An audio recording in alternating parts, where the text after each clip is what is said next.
So the topic here is actually perceiving death through text and archaeology. So as I given the quote from Puram, that is one of the Tamil literary poems. So death is true. Of course, there is no illusion only about death in this whole world. So I'm not going to talk about like what is megalithic burial. I think all of you are so well aware, and last 3 days of classes, the lectures we have given all the students and the other faculty members a very clear idea about what kind of topic we are discussing here. Okay, so actually the date is like from 1000 BCE to 500 CE. Like I'm not going into chronology either. And here I'm talking mainly about ancient Tamil country, that is a modern day Tamil Nadu and Kerala region. And we have like burials from simple urns to elaborate rocket chambers and other, well-built monuments are also there.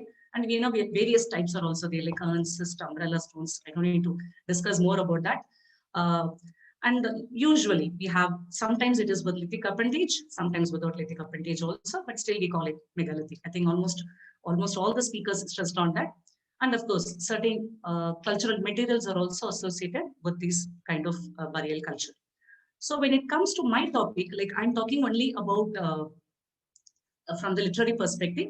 Like when you talk about generally the journey of megalithic studies in India, we know the first person was actually Colonel Colin Mackenzie. In 1816 itself, he had explored and excavated a site called Paduvur, that is in modern day Porur in Chennai, the modern day Chennai. It's like Porur right now is like a bustling township. Absolutely no evidence of it. That was the first work in 1816. Of course, then Babington in Kerala, in Malabar region, and Codrington, Breeks, Fawcett, Richards. There are so many antiquarians who have worked on that. And of course, some looted and some reported, some documented. So that is a contribution of antiquarians. And when it comes to archaeologists, we have Banerjee, Dr. Narasimhaiah, Dr. Ramachandran, Satyamurthy, Dr. K. Rajan, and Selvakumar. They all worked extensively on burials in Tamil Nadu region. And a lot of exploration, excavation has also been conducted. Basically, what they have uh, looked upon is basically about creating the typology, and then they were, some of them have done the grave good analysis. Like yesterday also we are listening to this pottery analysis, anthropological perspectives of burials, and of course social and economic conditions, and of course subsistence pattern.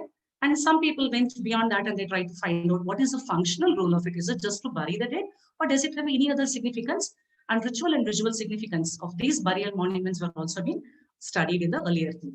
Okay, all of you, it's very clear from megalithic culture, like, for a long period of time, death is something which till now, it leaves people with fear and awe. It's something like, which we cannot perceive, we cannot like, sort of feel what kind of emotions one undergoes. It's very difficult to elaborate on that actually. But we don't know honestly how the prehistoric people in the Paleolithic time, how they viewed death.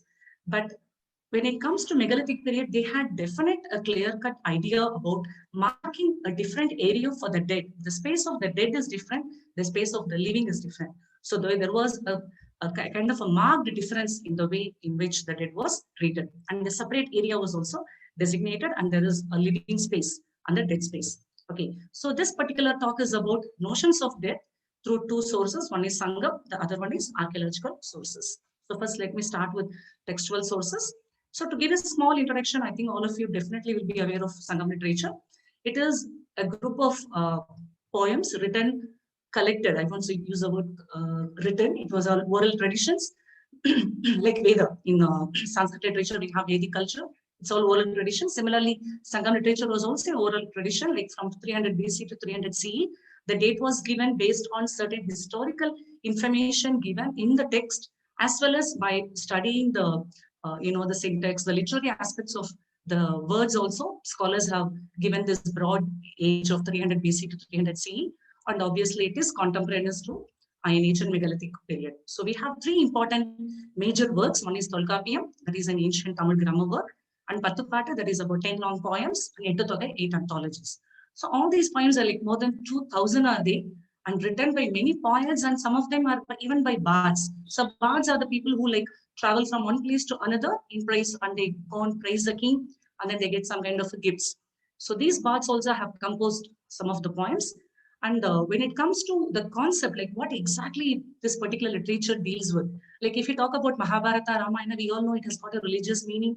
There are certain heroes and heroines, there are villains. But when it comes to Sangam literature, we don't have any such clear-cut distinction. Instead, it deals with ordinary people like you and me. Ordinary common men and women are the key heroes and heroines of this particular literature. We have two concepts mentioned in here. One is aham, the other one is puram. So aham is something which is inner life. So basically it deals with love life, the difference of opinion between the lovers or the fight between the husband and wife, extramarital affairs. All these things are discussed in agam. While in puram, it is all the outer life, something like war, the king's rule, the landscape, the beautiful description of landscape. So all these things comes in Puram. So how these things are going to help us to know about the notion of death is what this entire presentation is going to be about. So it is not the first time, Sangam literature has been used to study about archaeological material. It was done as early as 1928 by Joseph. This is found in Kerala Society papers. So he's the first one actually, as far as my knowledge goes, to link this literature and archaeological culture and try to correlate, what kind of things are mentioned in literature, and he's correlating with Neolithic burial. And of course, Codrington is very important because he's not an Indian. So a British antiquarian also linked this Sangam literature and archaeology, and K.R. Srinivasan and Champaka Lakshmi have also dealt with this particular aspect. But what I'm going to do here right now is how these poems tell you about different kinds of notions of death. So when I'm going to look at the monument, it's just not the burial, it's not a cyst or a dolmen or an urn or something. It is actually, there is a death ceremony has taken place, somebody is dead there, and what kind of feelings or emotions went into that. So what kind of notions they had of that particular person. So that is what the literature also tells you, definitely not explicitly, but it all tells in a very, very implicit manner. Okay, so concept of death is actually, when you're looking at that, I'm giving you all the translations of the songs so that you don't need to, find it difficult to read the Tamil versions. So the translations are taken from Hart, George Hart, and of course Ramanujan and Chelliah. So these are three important people who have translated beautifully, and my favorite one is definitely Ramanujan, followed by Hart. So the very essence has been taken and beautifully translated into English. I think that, what can I say, the credit definitely goes to Ramanujan, but here we have some poems of Hart. Okay, so the death is actually, what is death? How did they perceive in Sangam area? It is they said it is imminent. So anybody can die. Yesterday, I think Dr. Veena was talking about a 6-year-old child's burial. So it can befall on anyone at any time. So the god of death is called Kutruvan. So that is a name given in Tamil. And Purananuru also tells a very philosophical meaning. He says that life are many, but the death is one. You can live multiple lives when you are living, but death is only one, and that is imminent. And while highlighting the valor of the king also, the Puram talks about, the poet compares the king with the god of death. That means he will also kill people without any, in an unexpected moment also, he will kill the people. So look at the black font one, with the bold one is what the literary word in that. Strong and angry as death, when he swings his mace and brings incurable pain. So actually, it is not talking about death as such. It talks only about the king's valor. But this is how the literature talks about how death has been perceived as something really cruel that gives you incurable pain, even for the living. Okay, so then another example, if you can go into that. So a woman was stuck in a wilderness, and her husband is dead, and she is alone with the dead body of her husband. Such a horrible situation. And she wanted to protect the husband's body and then bring it back to the city or town where they are living. But she's very scared of the attack of the tigers and other wild animals, and she curses death. I would cry for help. She may cry, but there are tigers in that. I could definitely embrace you and try to lift you, but you are like the husband is like, he's got a broad chest. I cannot lift you also. May evil death, who made you suffer so, shiver as I do. She's cursing the death and said, the way I suffer, the death also should suffer. So this was another one from Puram. Puram is actually Purananuru. It talks about the external lifestyles. Okay. And the people also believed in spirits and ghosts, because when you look at all the burial monuments also, especially some of them, I'm not touching upon that actually. We have a lot of references to funerary practices in Sangam literature, and also almost equal kind of evidence even in burials. So I'm not touching upon that. It is like for funerary practices, but here I'm talking about perception of death only. So when you look at that, definitely they had this idea of spirits. So they were offering to the spirit even after the dead body is buried or cremated, whatever be the situation. So they were offering something that automatically tells you they have belief in this spirit. They are also believing in ghosts, demonic creatures, even female devils. So they call them as Pei Magali. Pei Magali is like, female devils. So they are telling like, in the burial, these female devils will eat the dead body. Maybe something like a cannibal. We are not sure what exactly. So Madurai Kanji definitely is a very, very gory scene in the battlefield. In the battlefield, that's fear inspired. The demoness that drinks the blood of crowd of tuskers great that fell. Maybe I don't need to read word by word of it. So it talks about like if you have time, you can read that. It is in Chellaya. Chellaya is like he translated all this in 1946. All the 10 idils or 10 Patupattu songs were being translated by Chellaya. So they are telling like, how these female devils, they were eating away the dead bodies or, the slain soldiers. And then we also have reference to burning ground. So how the burning ground is actually. So it is also very fearful for them. So though we talk about like, they took a lot of pain to create all these megalithic burials, deep inside, definitely there was a fear and awe with which they looked at death. So they have mentioned the burning ground, cremation ground, overspread with salty soil, overgrown with weeds, where owls hoot in broad daylight, and demon women live whose mouths gap in the light of the fire.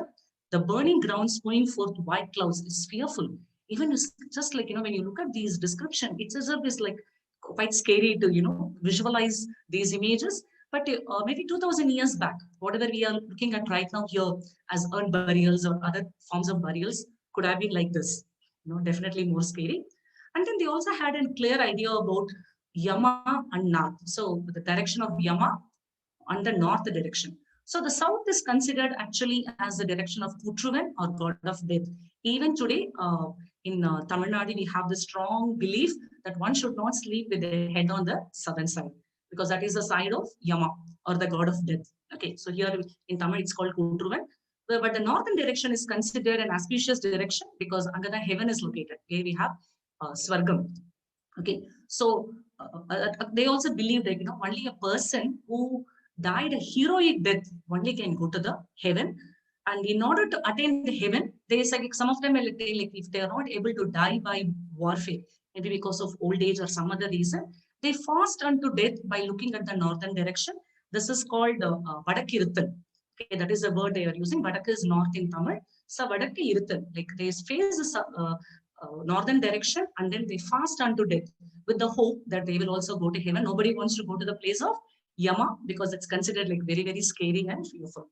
Okay, so we also have a lot of references in Paditrupattu, Agananuru, Purananuru, all these songs have a lot of references to that. And when I said like, people with the heroes only can go to the heaven.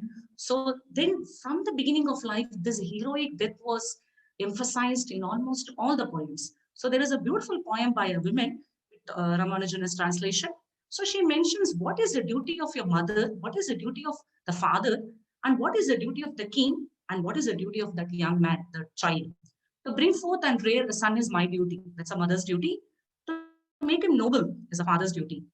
The next word is actually to make spears for him as a blacksmith. People who are working on iron technology, they will know. I think yesterday I was hearing about spears or like spearhead are like more found in some of the burials. So maybe this is how this could be the reason also. Making a spear is blacksmith's job, and show him good way is the king's. So the king's way is basically to join him in the army, recruit him, and then make him fight. And to bear a bright sword and do battle, to butcher enemy elephants and come back. This is the young man's duty. So here she is very positive. She said she thinks that son will come back, but we don't know. That may not happen always. They also feel dying in warfare is considered like one of the best deaths one can get. They don't like. So dying in warfare is considered, highest form of death. They say like it will give automatic birth in the higher abode of heaven. So automatically one can reach heaven. So your mother was very happy. This kind of poems, when you read, it was really scary to know like what kind of emotions that they had, what kind of society they had to sing like that. The old woman's hair was white. She was a very old woman. Her delight when she heard that the son fell in battle, felling an elephant was greater than at this birth. She was like, more happier when she heard that son died. She was happy not because the son died. The son died because after felling the enemy's elephant, she died. She was much more happier than the time when she gave birth to the child. Okay, so the last four lessons are like the last four lines are all about the tears, kind of poetic devices have been used here. But when you look at the main theme of it, it says like the death is more important for the mother only if it is heroic. Otherwise, she will not really like that. Look at the next one. There is another song. The old woman, she came to know that her son had fled the battlefield. He was scared of fighting and then he fled. That is the news he gave. And then she's telling she will cut off her breast because that is the one which nourishes the child. She said, if at all it is true, if it is proved right that he has really fled the battlefield, she will definitely go and cut her breast off. So you can imagine the importance that has been assigned to that heroic death. Okay, so sword in hand, she searched the field of battle. She was like, going and searching all the dead bodies, and the field of battle is red with the gore of the dead. She saw her son's mangled corpse with all its limbs severed by the sword.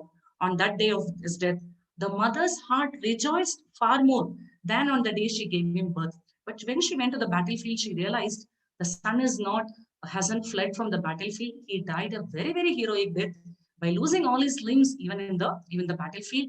And then she was much more happier than the day he was born. So these kinds of songs gives you an idea what what kind of society, like what kind of notions they had of death. Okay, and imagine if at all there is a small child who dies at a young age, as infant dies before becoming a young man, even if it's a male child, not for the female child, okay? If only if it's a male child dies in infancy, his body was cut into pieces by sword before the funeral rites, because for the simple reason, only that is considered as a heroic thing, because it should be cut in the body so that it's considered heroic, because in the battlefield they were doing it.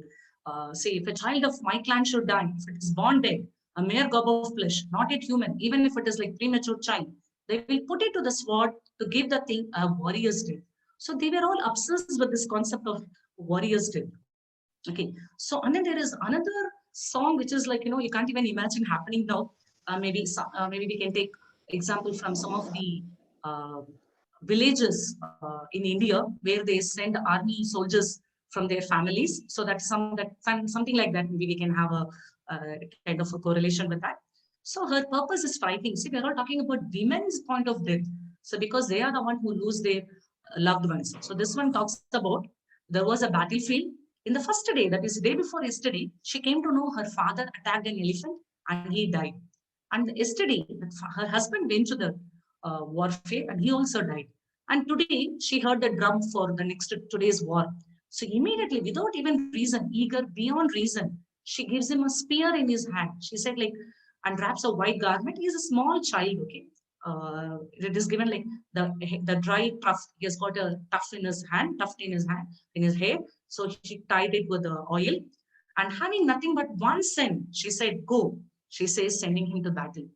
She doesn't have anyone else. She lost her father, she lost her husband, and she has a very small child who's not even like, he doesn't know how to hold a spear. Also, that kind of young boy, she gave him a spear and he said, you go. That kind of a valorous society is what some Sangam literature tells us, that we don't know like whether this kind of extreme heroism is possible.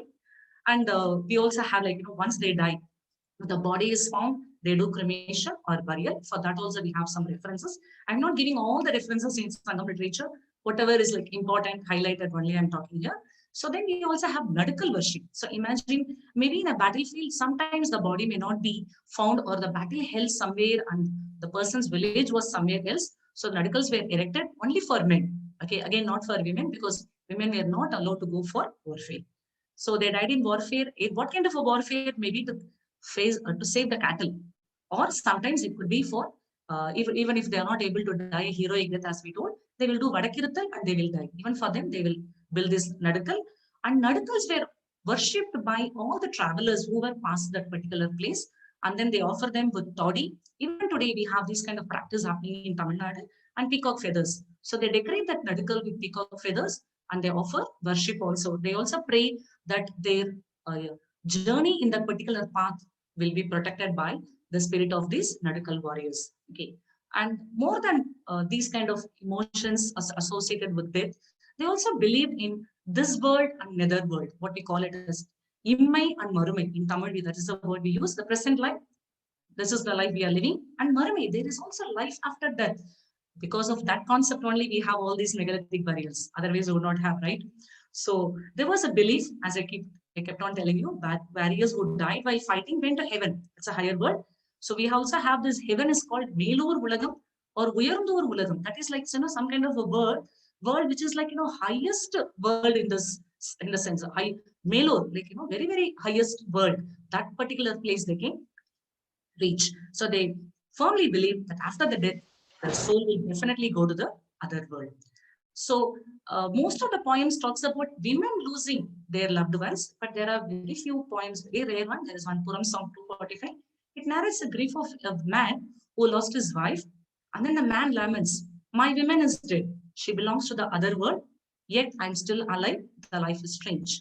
So here, this is how they mention. It is not about there is no such information like we believe in this world and we are also believing in the next world. These kind of poetic words they imply.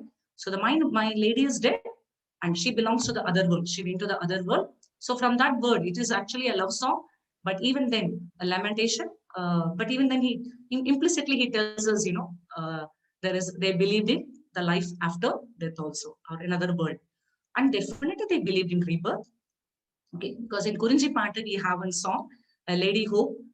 She hopes that if not in this birth, she would unite with her lover in the next birth. Though not united now, we will be united in the world to come. So she also believes, there may be a possibility of rebirth. And it's not like, we cannot say like by looking at all these data, you can't say like all of them believed in heroic death. No, there are also a totally opposite view about philosophy of death in a very, very different way also.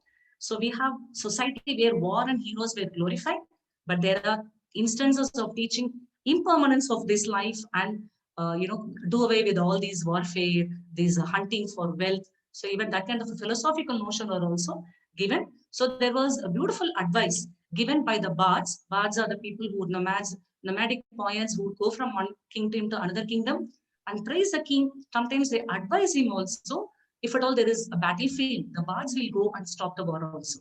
So here there is one such advice.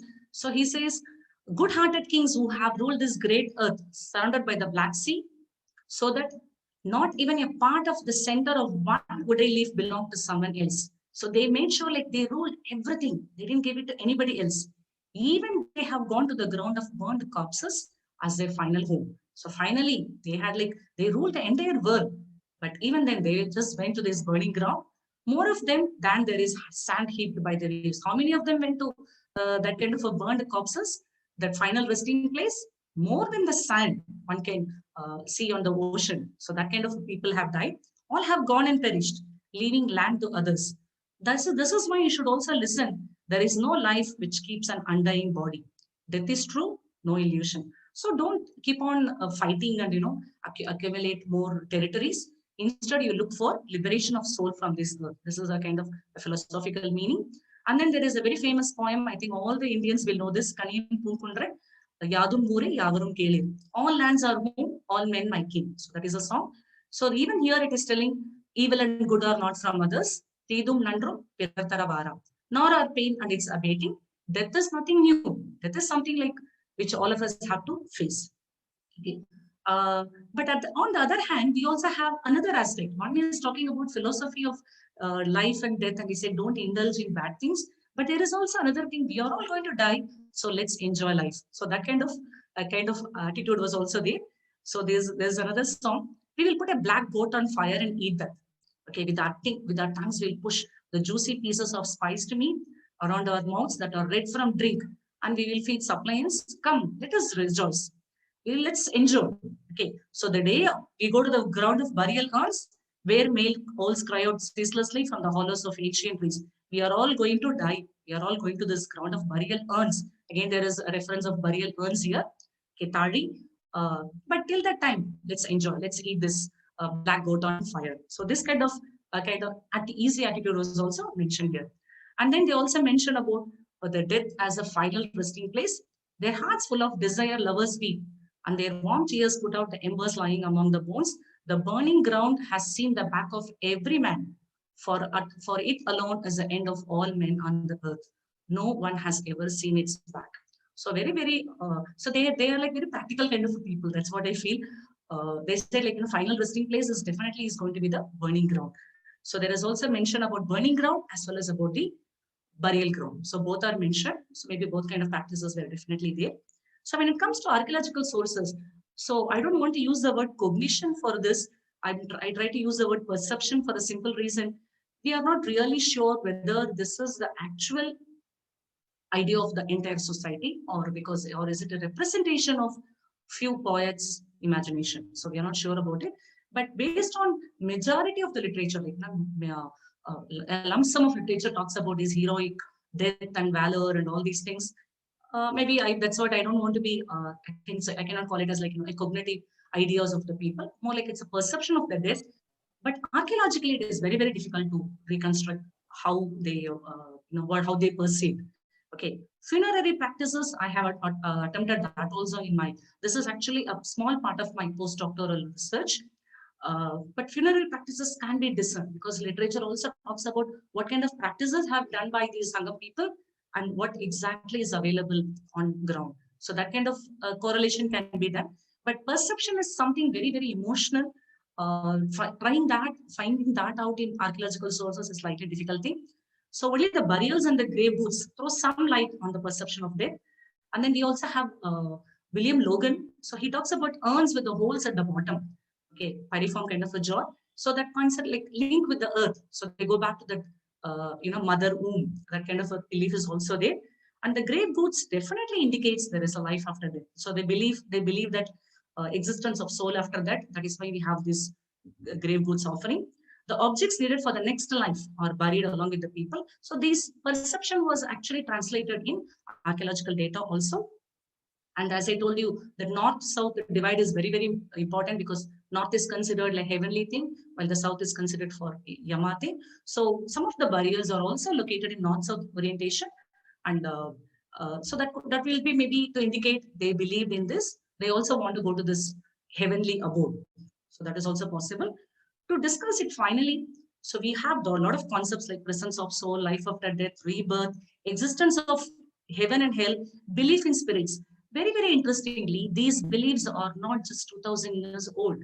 Till today, you and I also believe in this. Majority of us believe in that. These notions exist even today among many societies and among many countries.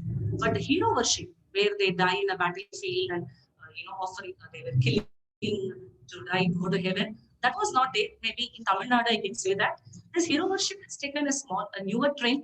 Maybe here the heroes are not the real heroes in the battlefield. Here it took the form of popular people, either they are sports figure or a cinema movie stars. So that kind of hero worship has been sort of taken a different trend in Tamil Nadu. Maybe it is existing in a different way in the modern day. So to conclude, death is definitely unchanging. And when you look at all the ideologies and the notions behind the concept of death over the age, they also remain unchanged. Thank you so much.